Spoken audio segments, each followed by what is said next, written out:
ከኤርትራና ከትግራይ በተቀሰቀሰው ሰዓት ውስጥ የሚማግደው ማገዶ ፍለጋ ወደ ጎንደር ሄደው አብይ አህመድ ምን እንዳለ ሰማችሁ ወይ?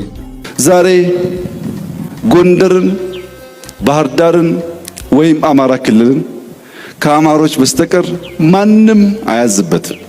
እኛ እንደው ሲፈቀድልን እንደ ድል ወስደን ከማገዝ ባሻገር በዕለት ተዕለት ጉዳይና ስራዎች ውስጥ እጃችን አናስገባም። ይህ እድል ኢትዮጵያ ውስጥ አልነበረም። አብይ እንግዲህ እንደሰማችሁት ብአዴንን አጥፍቶ የኦሮሚያ ቅርንጫፍ ጽሕፈት ቤትን ባህር ዳር ላይ የከፈተው ብአዴንን ያጠፋው አብይ አህመድ እየተዳደራችሁ ያላችሁት በራሳችሁ ልጆች ነው እያለን ነው። በአማራዎች ነው እየተዳደራችሁ ያላችሁት። እኛ አንዳንድ ጊዜ እድል ሲሰጠን እየመጣን ከማልማት ባለፈ የምንሰራው ስራ የለም በማለት በህዝብ ላይ ተሳልቋል። የአማራ ህዝብ በብአዴን ያልተመራበት ጊዜ ያለ ይመስል የአማራ ህዝብ ከውጭ በመጡ መሪዎች ተመርቶ የሚያውቅ ይመስል አብይ አህመድ በናረጋ ከበደ በነተመስገን ጥሩነህ የምትመሩበትን እድል ስለፈጠርኩላችሁ ደስ ይበላችሁ እያለን ነው። ሌላው እንግዲህ አብይ ዛሬ ጎንደር የተገኘው ለልማት ቢመስልም እውነቱ እንደዛ አይደለም። ፍርሃት ስለተሰማው ነው ወታደር ፍለጋ ነው የሄደው። የአማራ ህዝብ ከጎኑ ካልተሰለፈ ኃይለኛ ሽንፈት እየመጣ መሆኑን ስለተረዳ ነው። የአማራ ህዝብ ደግሞ በታሪክ ማለት ነው በታሪክ ከአብይ አህመድ ጋር ከዚህ በኋላ ወርቅ ቢያነጥፍለት ራሱ ከአብይ ጎን የሚሰለፍ አማራ ሊኖር አይችልም፣ ግዴታ ነው። አብይ በራሱ ንግግር እንደተናገረው ስልጣን ይከዳልና አለው። አብይ አህመድን ስልጣን ከድቶታል።